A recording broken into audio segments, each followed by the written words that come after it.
Wow, holy smokes. So I'm always blown away by my dear friend Nina, and the words that she speaks are always so eloquent and kind. Bonjour, danse, zonge bene si anene, tishnakas, nigani bene se gabo, tishnakas, ganu totem. It's good to be here with all of you, and I want to thank especially the Bioneers and give special recognition to the Ohlone peoples whose traditional territory we are gathered in, as well as the many other local Indigenous peoples whose sacred lands make up this beautiful territory that we are gathered on today. After a long period of resistance to colonialism and decades of devastation during the 20th century, Indigenous communities in Canada have reached a turning point. This is the culmination of specific struggles ranging from the white paper struggle, resistance to development and environmental racism in grassy narrows, the Mackenzie Valley and James Bay in the 1970s, through the legal and constitutional struggles of the 1980s and 1990s, and a range of local struggles in the 1990s and 2000s. Indigenous communities in Canada have developed a complex ideological and legal framework for engaging with and resisting the settler colonial state of Canada. Today across Canada, an unprecedented number of communities have risen up against colonialism and the ecological devastation of their traditional lands. In Ontario, where I live with my sons and my wife Corinne, the communities of K.I., Ardok Algonquin, Sharbat Obajawan, Tyendinaga Mohawk Territory, Six Nations, Grassy Narrows, Moose Cree, and Temagami First Nations, among others, have developed and organized political resistance to assert their right to say no to the despoiling of their traditional lands and to govern themselves in accordance with their own traditions. Yeah. Across the rest of Canada, the story is much the same, whether it's against dam developments in Manitoba or Labrador, the tar sands in Alberta, uranium in Saskatchewan, the Mackenzie Valley Pipeline in Beneda, Northwest Territories, coal bed methane in the Skeena Valley or BC Peace River regions, or fracking on the Blood Indian Reservation or in Elsipogtog First Nation in New Brunswick. Communities have confidently asserted their inherent and treaty rights, appealing both to a traditional understanding of treaty and the intent of our ancestors in signing the treaty. There is potential now for a broad social movement that issues a challenge to Canadian capitalism, colonialism, and ecological destruction that is profound as the broadest social movements of the past 40 years.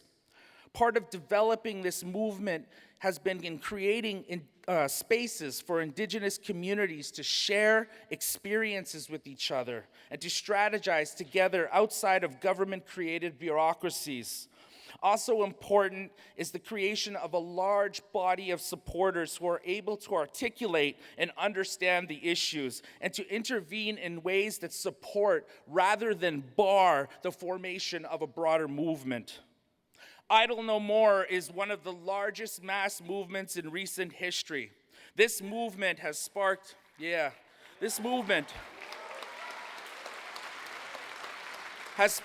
thousands of teach-ins, rallies, direct actions across the globe in support of democracy, Aboriginal and treaty rights, and environmental protections. As Nina mentioned, it began as a series of teach-ins back in November 2012 in Saskatoon, Saskatchewan, in the prairies, to protest laws that would scale back environmental protections and threaten Indigenous self-determination, and has now changed the social and political landscape of Canada, the United States, and beyond. When Prime Minister Stephen Harper crossed the Rubicon and slashed funding to Canadian Indian organizations, indicating his intent to pursue an aggressive plan of assimilation of Indigenous peoples, these factors helped create the perfect storm that was Idle No More.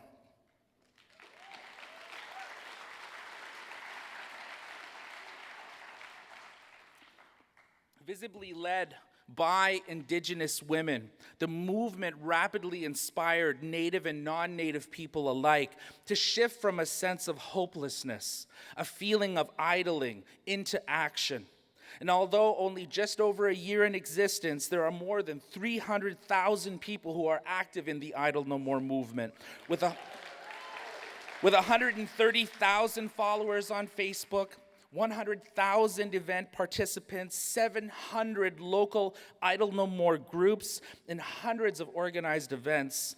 Idle No More has shown its ability to use social media to communicate to our base and to the broader public, coordinating actions and raising profile of our issues into the mainstream consciousness. Idle No More also has a track record of bringing people out into the land and out into the streets, often on short notice, such as the emergency solidarity actions last October with the anti-fracking struggle in El Zapoctog, where in just over 48 hours, Idle No More organized 140 actions in every Canadian urban center, every major U.S. city, at every Canadian consular office, and actions in half a dozen countries across the planet. At the height of Idle No More mobilizations last year through nonviolent mass actions, we shut down, in response to Harper's omnibus bill legislation, we shut down the majority of highways across the country, 6 border crossings to the United States, and we stopped every train in Canada's most densely populated province of Ontario, all with only one arrest. This speaks to the power of mass social movements combined with moral authority, and the power especially of our Native women who are leading our movement. We recognize that without the organization of people on the ground and the building of movement's capacity to act strategically and responsively, the movement will not have the leverage to achieve significant policy change.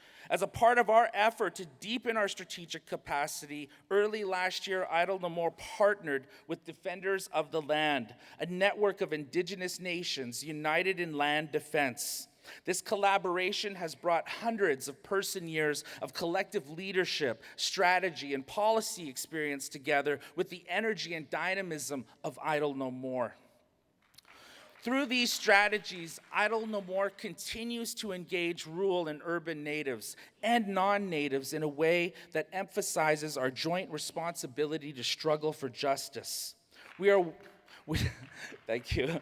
We are working to refound relationships between Indigenous peoples and non-Native peoples on the basis of respect and reciprocity. And we are developing effective collective power to stop the extractive industries most responsible for the destruction of our planet.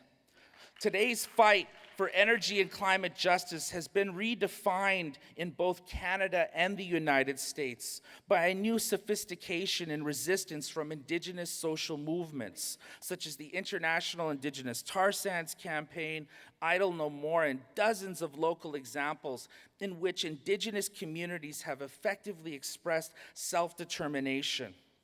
Indigenous peoples across North America have mastered the use of base-building strategies, including nonviolent direct action, financial choke point tactics, and lobbying amplified by social media technologies and conventional media strategies.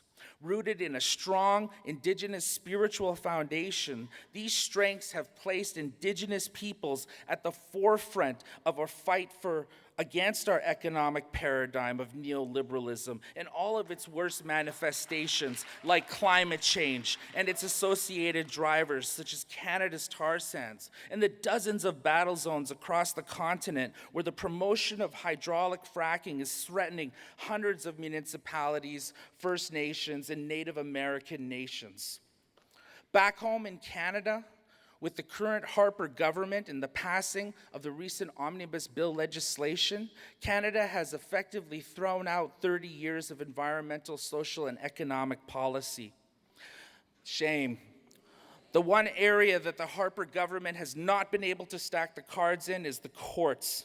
And a native rights-based strategic and tactical framework supported by organized labor, NGOs, students, and other social movements scaled up to the proportions of the 1960s U.S. civil rights movement is what's not only going to dethrone Prime Minister Harper and his extremist government, but it's the last best effort to save our resources from Canada's extractive industry sector and the banks that finance them. This rights-based approach has been tested time and time again. It is enshrined in Section 35 of the Canadian Constitution. It has been validated by over 170 Supreme Court victories. It is validated by all of the international Indian treaties. It is validated by the UN Framework Convention, Declaration on the Rights of Indigenous Peoples, by the ILO Convention 169, and many, many other legal instruments, both domestic and international. Indigenous peoples today are offering lessons on how to be resilient, to overcome oppression from an archaic oil sector and from our own governments who have lost their minds with power. Since the 2008 financial crisis, Stephen Harper's Conservative government has proudly advertised that Canada has a strong, stable, and safe investment climate. The Prime Minister and his ministers have repeated this message across the country, around the world, in an effort to attract foreign direct investment to Canada. While the government continues to paint rosy pictures, there is mounting evidence that suggests Canada's investment climate is not as secure as the government has been claiming. With Indigenous resistance to extractive industries on the rise and news headlines stating that Indigenous lawsuits could paralyze the tar sands and Aboriginal rights are a threat to Canada's resource agenda, the situation is remarkably different than what the government of Canada is telling the investment community. What the Canadian government is not telling the investment community is that Indigenous social movements across the country have created an unprecedented movement that is fighting in the streets and in the courtrooms for the protection of their territories and their sovereignty. This combination of Indigenous resistance to resource extraction projects with a protective legal regime based on Aboriginal and treaty rights is the basis for much of the uncertainty in Canada's resource sector. Constitutionally protected rights and title has become an important tool for our First Nations struggling to protect our territories. Numerous Supreme Court cases have created a legal precedence where the absence of consultation by corporations and governments is leading to legal action by First Nations communities from coast to coast to coast. And this is raising the alarm bells for resource industries such as forestry, mining, and oil and gas. And combined with numerous well-organized, unrelenting acts of protest to resource projects, this legal regime based on Aboriginal rights and title is giving resource companies pause and raising concerns within the government for plans for resource exploitation in Canada. Yeah. There are dozens of stories of resistance by First Nations communities to resource development.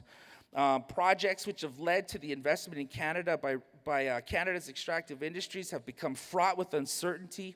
And I think that this is especially true, in the area of our success as a movement in stopping the building of export pipelines, which have caused the shelving of billions of dollars of expansion projects in the tar sands, most notably Total, the France oil giant, and Norway's oil giant, Statoil, recently pulling out because of the power of Indigenous peoples organizing, taking action. With many exciting financial strategies taking hold, such as the ones Naomi was talking about, the carbon risk strategy lifted up by the good people at Carbon Tracker, and the fossil fuel divestment campaign, which has gone viral, moving in such a short time over $50 billion from the fossil fuel sector, with much, much more to come. We as Indigenous peoples are lifting up our own financial risk campaign that highlights the proven track record of Indigenous communities from stopping corporations from privatizing and destroying the sacred through our native rights-based strategic framework. It is clear that Canada's investment climate is not as strong as the government has been claiming, and companies who are interested in investing in Canada need to be aware of the risks involved with Aboriginal title, the extra costs involved with Aboriginal consultation, and the challenges posed to projects when these legal obligations, constitutionally protected, are ignored. Simply put, my friends, our system in Canada is politically corrupt. We do not live in a democratic state. Instead, we are living in a corporate state, or more precisely, a petro-state. And it's time that we recognize this together.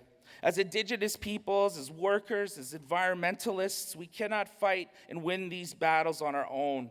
It is time to come out of our silos, to link arms, and to forge a common front against the tyranny of corporate power.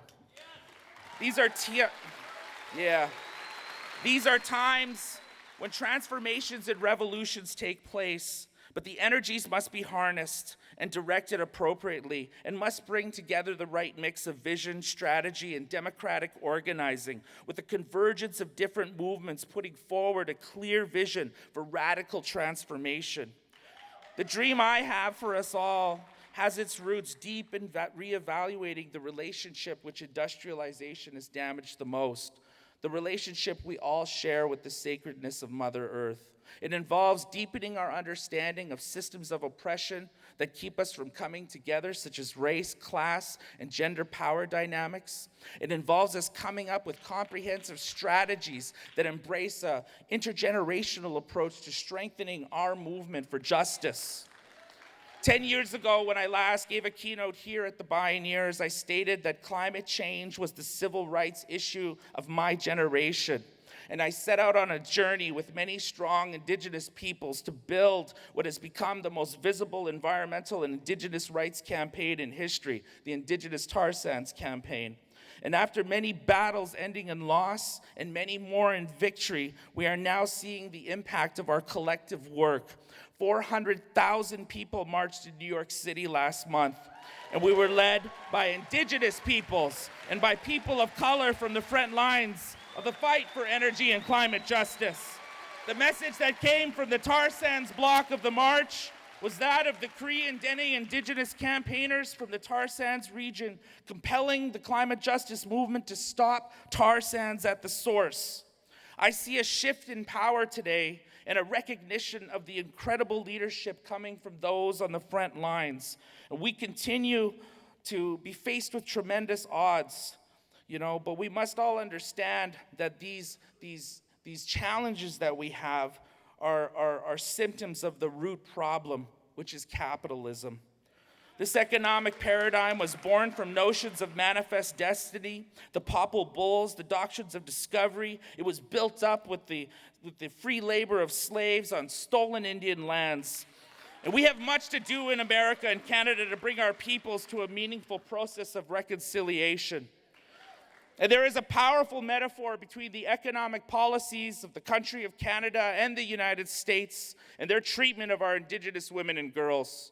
When you look at the extreme violence taking place against the sacredness of our Mother Earth in places like the tar sands, the fact is that that represents one of the greatest drivers of both Canadian and U.S. trade policy in our economies.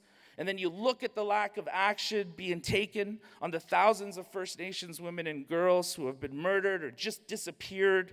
It all begins to make sense.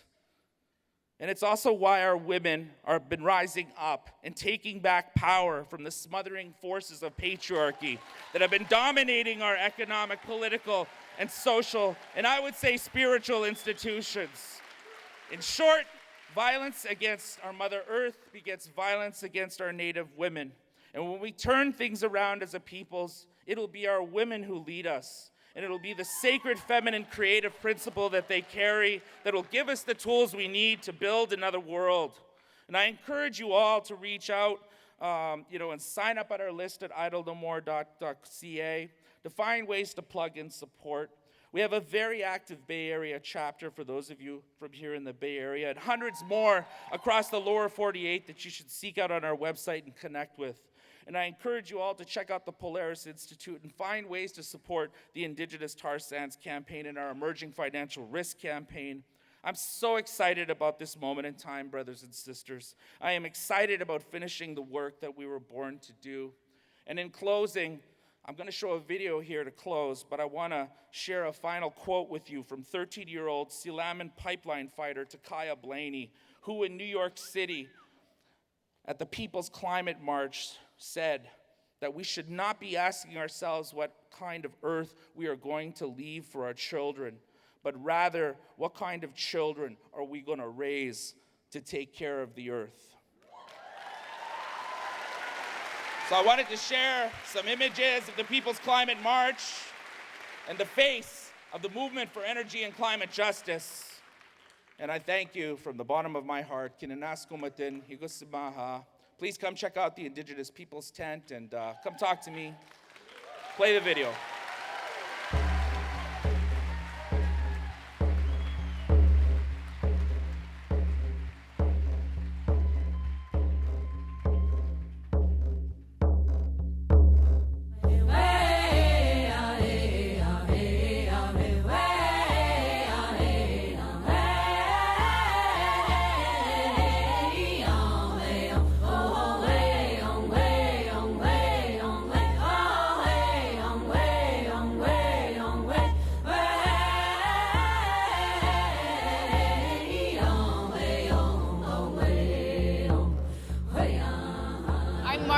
Together with my Indigenous brothers and sisters and our allies to call upon the world to keep the oil in the ground, defend the Amazon, fight against climate change, and also protect the environment.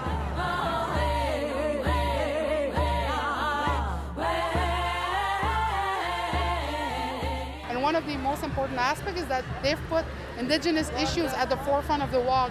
And I think a lot of people, a lot of activists are noticing that First Nation are at the forefront of climate change.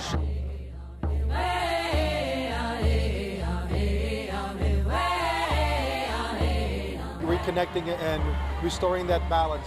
And we hear that over and over from community to community. It doesn't matter if they're coming from Polynesia, coming from the Arctic, it's all about restoring the balance.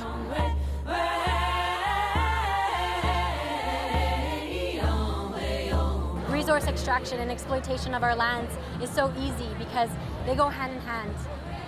Violence against the earth begets violence against women, and I think that when we don't deal with both of them, we're not ever going to really resolve the issue of the colonial mind and the colonial mentalities and the values of patriarchy and the values of capitalism that essentially exploit the land and exploit our women.